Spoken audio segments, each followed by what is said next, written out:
Integriti dalam koperasi juga boleh dibina sekiranya anggota lembaga koperasi dan ketua pegawai eksekutif koperasi membuat pendedahan percanggahan kepentingan ataupun conflict of interest tentang diri mereka dalam aktiviti koperasi sebagaimana yang dikendaki di bawah Seksyen 44 Akta Koperasi 1993. Mengikut Seksyen 44B Akta Koperasi 1993, seseorang anggota lembaga koperasi atau ketua pegawai eksekutif koperasi, jika ada sesuatu koperasi yang memegang sesuatu jawatan atau memiliki sesuatu harta yang sama ada secara langsung atau tidak langsung, suatu kewajipan atau suatu kepentingan yang mungkin wujud percanggahan dengan kewajipan atau kepentingan dirinya sebagai anggota lembaga atau ketua pegawai eksekutif, hendaklah mengisytiharkan hakikat, jenis dan takat percanggahan yang mungkin berbangkit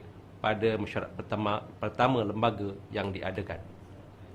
Iaitu, selepas dia menjadi seorang anggota lembaga koperasi atau ketua pegawai eksekutif sesuatu koperasi. Atau, jika dia telah pun menjadi seorang anggota lembaga koperasi atau ketua pegawai eksekutif sesuatu koperasi, selepas dia mula memegang atau memiliki harta yang melaluinya percanggahan itu mungkin wujud. Contoh bagi perkara ini boleh dijelaskan seperti berikut. Contoh pertama, Encik A adalah seorang pemegang saham dan pengarah syarikat XYZ Sdn Bhd. Dan pada masa yang sama, beliau adalah pengurusi dan anggota lembaga koperasi. Koperasi mengadakan projek usaha sama dengan syarikat XYZ Sdn Bhd bagi projek kayu balak, dan beliau tidak memaklumkan kepentingannya dalam syarikat XYZ kepada mesyuarat lembaga. Maka pada ketika itu, Encik A sebagai anggota lembaga koperasi telah melanggar Seksyen 44B Akta Koperasi 1993 dan melakukan satu kesalahan di bawah Seksyen 44B-2 Akta yang sama, dan boleh apabila disabitkan didenda tidak melebihi RM500,000 atau dipenjarakan selama tempoh tidak melebihi 6 bulan atau kedua-duanya. Bagi contoh yang kedua ialah Encik B adalah setiausaha koperasi dan koperasi telah melantik syarikat XX Sdn Bhd sebagai kontraktor bagi menjalankan kerja-kerja dalam projek perumahan yang dilaksanakan oleh koperasi. Kemudiannya, anggota mendapat tahu bahawa syarikat XX Sdn Bhd adalah dimiliki oleh anak Encik B, iaitu setiausaha koperasi. Encik B tidak pernah memaklumkan dalam mesyuarat lembaga berhubung perkara tersebut. Tindakan Encik B dalam perkara ini adalah melanggar Seksyen 44B Akta Koperasi 1993. Beliau sepatutnya mendedahkan kepentingan dirinya dalam mesyuarat lembaga pertama yang membincangkan pelantikan syarikat milik anaknya sebagai kontraktor dalam projek perumahan koperasi. Sekiranya koperasi masih berminat untuk memilih syarikat itu sebagai kontraktor, walaupun tahu bahawa ianya milik anak setiausaha, iaitu kalau ianya telah dimaklumkan oleh setiausaha kepada lembaga koperasi, mungkin kerana prestasi syarikat yang baik dan berwibawa, maka Encik B perlu keluar daripada mesyuarat lembaga yang membincang dan memilih syarikat anaknya sebagai kontraktor. Kejayaan sesebuah koperasi juga adalah ditentukan oleh 3 kualiti yang perlu ada pada anggota lembaga koperasi.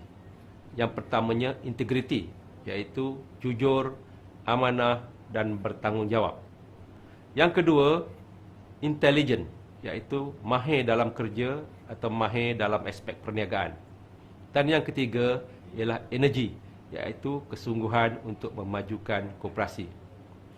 Keperluan ini ada ditetapkan di bawah peruntukan Seksyen 45-1 Akta Koperasi 1993, iaitu anggota lembaga hendaklah berhemat dan bertekun seperti ahli-ahli perniagaan yang biasa dan hendaklah bertanggungan secara bersama atau berasingan bagi apa-apa kerugian yang ditanggung oleh sebab kegagalan mereka berbuat demikian, atau oleh sebab apa-apa perbuatan yang bertentangan dengan peruntukan-peruntukan Akta Koperasi 1993, peraturan-peraturan koperasi 2010, perintah atau undang-undang kecil koperasi itu atau arahan mesyuarat agungnya. Maksud berhemat dan bertekun seperti ahli perniagaan yang biasa ialah setiap projek atau perniagaan yang bakal dilaksanakan oleh koperasi hendaklah dibuat kajian daya maju projek ataupun feasibility study ataupun calculated risk dahulu bagi memastikan setiap projek yang bakal dilaksanakan akan beroleh kejayaan.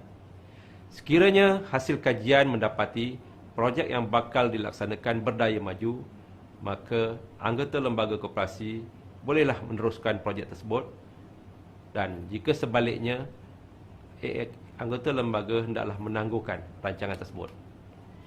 Selain itu, projek baru yang hendak dilaksanakan itu hendaklah yang pertamanya mematuhi undang-undang kecil koperasi, iaitu perkara tersebut dibawa ke dalam mesyuarat lembaga untuk dibincang dan diluluskan. Keputusan mesyuarat lembaga hendaklah dibuat secara kolektif ataupun undian majoriti setelah perbahasan dibuat secara detail. Elakkan tindakan one man show kerana ia merupakan satu kesalahan dari segi undang-undang dan akan merosakkan perjalanan koperasi. Yang kedua, mematuhi peruntukan Akta Koperasi 1993 dan peraturan-peraturan koperasi 2010.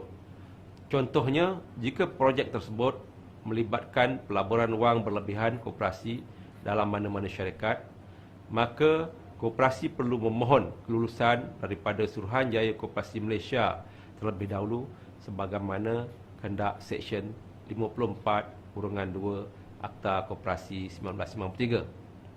Yang ketiganya, sekiranya projek yang terlibat adalah pelaburan atau merupakan pembelian hartanah, ianya hendaklah dibawa ke dalam mesyuarat agung untuk kelulusan anggota-anggota.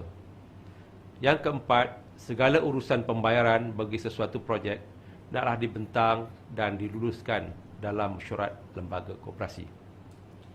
Mengikut Seksyen 45(3) Akta Koperasi 1993, jika lembaga sesuatu koperasi telah melantik seorang ketua pegawai eksekutif untuk mentadbir dan menguruskan hal ehwal koperasi itu, pelantikan itu tidaklah mengecualikan anggota lembaga koperasi daripada liability dan tanggungjawab bagi arahan dan perjalanan yang sepatutnya akan hal ehwal koperasi itu.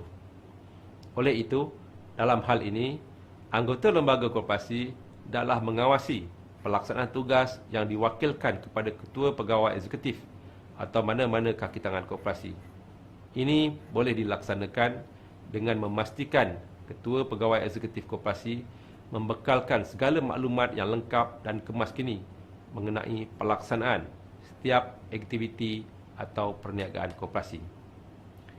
Mana-mana anggota lembaga koperasi yang tidak mematuhi peruntukan Seksyen 45(1) Akta Koperasi 1993 adalah melakukan suatu kesalahan dan boleh apabila disabitkan didenda tidak melebihi RM200,000K.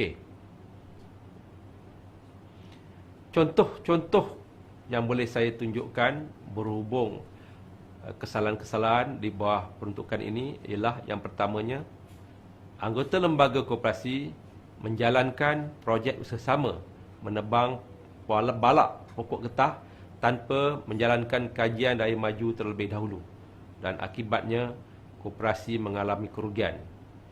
Ini adalah kes lembaga tidak berhemat dan tidak bertekun sebagaimana ahli-ahli perniagaan yang biasa.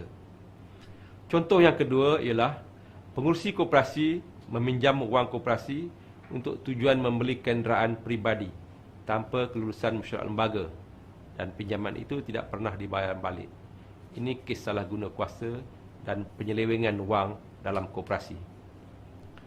Contoh yang ketiga ialah anggota lembaga membuat pelaburan dalam projek perumahan secara usaha-sama dengan pihak ketiga tanpa kelulusan mesyuarat agung. Projek perumahan tersebut akhirnya terbengkalai dan koperasi menanggung kerugian kerana disaman oleh rakan usaha sama dan pembeli-pembeli rumah. Dalam kes ini, anggota lembaga tersebut telah bertindak melampaui kuasa mesyuarat agung koperasi.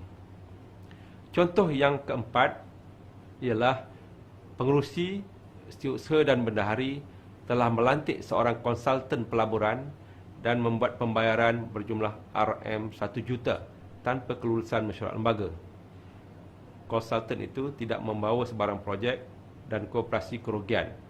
Kes tersebut adalah melanggar Undang-Undang Kecil Koperasi kerana pembayaran tersebut tidak dibentangkan dalam mesyuarat lembaga untuk kelulusan.